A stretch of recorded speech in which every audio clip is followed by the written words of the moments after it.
नमस्कार दोस्तों, आज हमारे वीडियो का टॉपिक है मीडिया।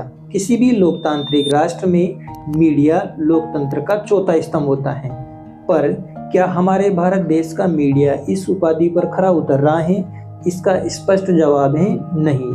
आज हम देख रहे हैं कि भारत के मेन स्ट्रीम मीडिया की हालत ये हो गई है कि इसे लोग अब गोदी मीडिया कहने लगे हैं, क्योंकि आज भारत का मीडिया सिर्फ सरकार की दलाली व चाटुकारिता में इतना व्यस्त हो गया है कि उसे देश के असली मुद्दों की कोई परवाह नहीं है। मीडिया देश में बढ़ती महंगाई, बेरोजगारी, महंगी होती शिक्षा और स्वास्थ्य, किसानों व मजदूरों के बढ़ते शोषण के खिलाफ आवाज उठाने व सरकार और जिम्मेदार संस्थाओं पर सवाल खड़ा करने में पूरी तरह विफल रहा है। उल्टे सरकार के प्रोपेगेंडा में शामिल होकर जनता के सामने झूठ और पाखंड परोसकर लोगों के साथ धोखा और देश के साथ गद्दारी कर रहा है। बोधिसत्व भारत रत्न बाबा साहब डॉक्टर भीमराव अंबेडकर इस सच्चाई को जानते थे, इसलिए गुलाम भारत में देश की दबी कुचली जनता की आवाज को अंग्रेज सरकार के सामने रखने के लिए बहुजन मीडिया खड़ा किया था। बाबा साहब ने 31 जनवरी 1920 को अपना प्रथम मराठी अखबार शुरू किया, मूक नायक अर्थात गूंगे बहरों का नायक। ये अखबार मुंबई से प्रकाशित होता था। इसके प्रथम एडिशन की प्रस्तावना मनोगत शीर्षक से खुद बाबा साहब ने लिखी थी। अगले 13 प्रकाशन में भी बाबा साहब ने लेख लिखे। मूक नायक को शुरू करने के लिए कोल्हापुर के साहूजी महाराज ने बाबा साहब की आर्थिक सहायता की थी।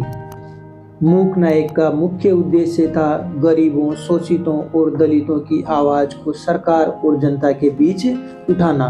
उन्होंने मूक नायक के द्वारा समाज से काट दिए गए अछूतों के प्रति हो रहे जुल्म की आवाज को अपने लेखों से सबके सामने लाने का काम किया, ताकि ब्रिटिश सरकार अछूतों के उद्धार के लिए काम कर सकें। बाबा साहब का मानना था कि शिक्षा और राजनीतिक ताकत अछूतों के उद्धार के लिए आवश्यक है। बाबा साहब ने कहा था, किसी भी आंदोलन को सफल बनाने के लिए अखबार का होना आवश्यक है। आंदोलन के लिए अखबार का ना होना उसी तरह है जैसे बिना पंखों के पक्षी।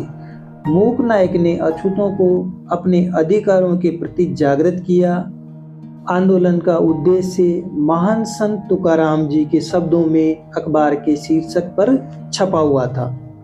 बाबा साहब के पढ़ाई के लिए विलायत जाने पर यह अखबार आर्थिक अभावों के चलते 1923 में बंद हो गया, लेकिन एक चेतना की लहर दौड़ाने के अपने उद्देश्य में कामयाब रहा। बाबा साहब डॉक्टर भीमराव अंबेडकर ने 3 अप्रैल 1924 को दूसरा मराठी पाक्षिक बहिष्कृत भारत निकाला। इसके माध्यम से वे अछूत समाज की समस्याओं और शिकायतों को सामने लाने का कार्य करते थे, साथ ही साथ अपने आलोचकों को जवाब देने का कार्य करते थे। इस पत्र के एक संपादकीय में उन्होंने लिखा था, यदि बाल गंगाधर तिलक अछूतों के बीच पैदा होते तो ये नारा नहीं लगाते कि स्वराज मेरा जन्मसिद्ध अधिकार है, बल्कि ये कहते कि छुआछूत का उन्मूलन मेरा जन्मसिद्ध अधिकार है। इस पत्र ने भी दलित जागृति का महत्वपूर्ण कार्य किया। इस अखबार के शीर्ष भागों पर संत ज्ञानेश्वर के वचन थे। आर्थिक कठिनाइयों के कारण यह नवंबर 1929 को बंद हो गया। 19 जून 1928 में बाबा साहब आम्बेडकर ने समता पत्र शुरू किया। ये पत्र डॉक्टर आम्बेडकर द्वारा समाज सुधार हेतु स्थापित संस्था समाज समता संघ का मुख्य पत्र था। इसके संस्थापक के तौर पर आम्बेडकर ने देवराय विष्णु नायक को नियुक्त किया था। समता पत्र बंद होने के बाद आम्बेडकर ने इसका पुनः प्रकाशन जनता के नाम से किया। 24 फरवरी 1930 को इस पाक्षिक का पहला अंक प्रकाशित हुआ। 1944 में बाबा साहब ने इसमें हम शासक कौम बनेंगे इस शीर्षक से प्रसिद्ध लेख लिखा। इस पत्र के माध्यम से बाबा साहब आम्बेडकर ने दलित समस्याओं को उठाने का बखूबी कार्य किया। फरवरी 1956 तक यानी कुल 26 साल तक ये पत्र चलता रहा। बाबा साहब आम्बेडकर ने 5वीं बार 4 फरवरी 1956 को प्रबुद्ध भारत शुरू किया। जनता पत्र का नाम बदलकर उन्होंने प्रबुद्ध भारत कर दिया था। इस पत्र के मुख्य शीर्ष पर अखिल भारतीय दलित फेडरेशन का मुखपत्र छपता था। बाबा साहब के महापरिनिर्वाण के बाद ये पाक्षिक बंद हुआ।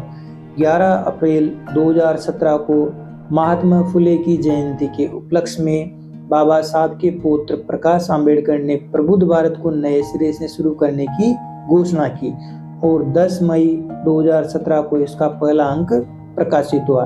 दोस्तों, आज का वीडियो आपको पसंद आया हो तो इसे लाइक करें, शेयर करें और चैनल को सब्सक्राइब करना न भूलें। जय भीम, जय भारत, जय संविधान।